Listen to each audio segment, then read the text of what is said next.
ನನ್ನ ಫೇವ್ರೆಟ್ ಮಾವಿನಕಾಯಿ ಸೀಸನ್ ಬಂದಾಯಿತು. ಇನ್ನು ಶುರು ಮಾವಿನಕಾಯಲ್ಲಿ ವೆರೈಟೀಸ್ ಆಫ್ ಅಡುಗೆಗಳನ್ನ ಮಾಡಿಕೊಂಡು ಮಜಾ ಮಾಡೋದೆ.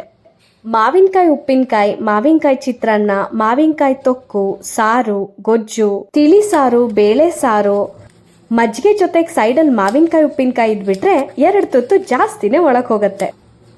ನಮ್ಮ ಸ್ಕೂಲ್ ಡೇಸಲ್ಲೆಲ್ಲ ಇದೇ ಸ್ನ್ಯಾಕ್ಸ್ ನಮಗೆ. ಗಿಳಿ ಮಾವಿನಕಾಯಿ ಜೊತೆ ಉಪ್ಪು ಖಾರ, ಚಕ್ಕೊತ್ತ, ಕಿತ್ಲೆ ಹಣ್ಣಿಗೆ ಖಾರ ಹಾಕ್ಕೊಂಡು ತಿನ್ನೋದೇ ಒಂದು ಖುಷಿ. ಯಾರು ಜಾಸ್ತಿ ತಿಂತಾರೆ ಅಂತ ಕಾಂಪಿಟೇಷನಲ್ಲಿ ತಿಂತಿದ್ವಿ. ಇವಾಗಿನ ಲೇಸ್ ಕುರ್ಕುರೆ ಎಲ್ಲ ಇರಲಿಲ್ಲ ಆಗ. ಅಜ್ಜಿ ಊರಿಗೆ ಹೋದರೆ ಅಲ್ಲೊಬ್ಬರು ಮನೆಯಲ್ಲಿ ಗಿಳಿ ಮಾವಿನಕಾಯಿ ಮರ ಇತ್ತು. ನಮಗಿಷ್ಟ ಅಂತ ನಮ್ಮ ಅಜ್ಜಿ ಅವ್ರ ಹತ್ರ ಮಾವಿನಕಾಯಿ ಇಸ್ಕೊಡೋರು. ಇದನ್ನ ರೆಕಾರ್ಡ್ ಮಾಡ್ತಾನೆ ಬಾಯಲ್ಲಿ ನೀರು ಬರ್ತಿದೆ. ಈ ಉಪ್ಪಿನಕಾಯಿ ತುಂಬ ಸಿಂಪಲಾಗಿ ಮಾಡಿದ್ದೀನಿ. ಈ ಉಪ್ಪಿನಕಾಯಿನ 1 ತಿಂಗಳು ಫ್ರಿಜ್ನಲ್ಲಿ ಸ್ಟೋರ್ ಮಾಡ್ಬೋದು. ಇಂಗ್ರೀಡಿಯೆಂಟ್ಸ್ ಮೆಷರ್ಮೆಂಟ್ ಕ್ಯಾಪ್ಷನಲ್ಲಿದೆ, ಟ್ರೈ ಮಾಡಿ ನೋಡಿ. ನಿಮ್ಮ ಮಾವಿನಕಾಯಿ ಸ್ಟೋರೀಸ್ನ ಕಾಮೆಂಟ್ಸಲ್ಲಿ ಶೇರ್ ಮಾಡಿ.